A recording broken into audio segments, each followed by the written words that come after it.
दिल्लीमध्ये सुरू असलेलं जंतर मंतर आंदोलन आणि आमच्या मुंबईमध्ये सुरू असलेला पाऊस यामुळे आम्ही खूप बोर झालेलो होतो. मग काय म्हटलं, चला 4-5 दिवसापासून हिला कुठे बाहेरच घेऊन गेली नव्हती. मग हिला बाहेर घेऊन जायचं म्हटलं की हिचं फेवरेट प्लेस असते म्हणजे देवाचं मंदिर. मग आता जगन्नाथ महाराजांच्या दर्शनाला हिला मी घेऊन गेलेली.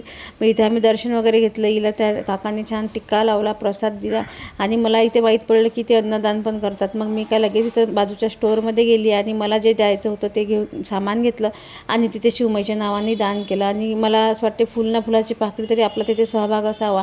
जगन्नाथ मंदिराच्या महाप्रसादामध्ये भात, डाळ, भाज्या, खिचडी आणि गोड पदार्थ असा शाकाहारी पदार्थांचा तिथे समावेश असतो. भगवान जगन्नाथ हे श्रीकृष्णाचे एक स्वरूप असल्यामुळे त्यांना तुळशीपत्र अर्पण केले जाते आणि तुळशीशिवाय भगवान जगन्नाथाची पूजा अपूर्ण मानली जाते.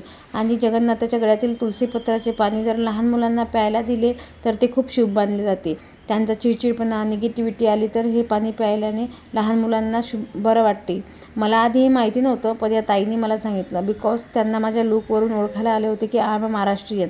But really thank for her, she given me information about Odisha culture. तू तरी ती एवढी रमली होती ना, तिला घरी यायला मनच होत नव्हतं. मी म्हटलं जरी जाऊया आता, तरी ती मानायला तयार नव्हते. मग अजून थोडा वेळ तिथं टाइम स्पेंड केला. मग काय दीदीने तर तिला चक्क देवाजवळचा हार दिलेला. ती बोलली भगवान के पास का है, ले लो, अच्छी बात रहती है. म्हटलं ठीक आहे. मग मी तो घेतला आणि आम्ही घरी यायला निघालो होतो. मॅडम नंतर तिला खाना दो या प्रोटेस्टमध्ये सहभागी व्हायचं होतं. मग तिथे थोडा वेळ टाईम स्पेंड केला आणि नंतर आम्ही घरी यायला निघालो. चला भेटूया नेक्स्ट व्लॉगमध्ये. जय जगन्नाथ. व्हिडिओ आवडल्यास लाईक, फॉलो, शेअर नक्की करा. बाय.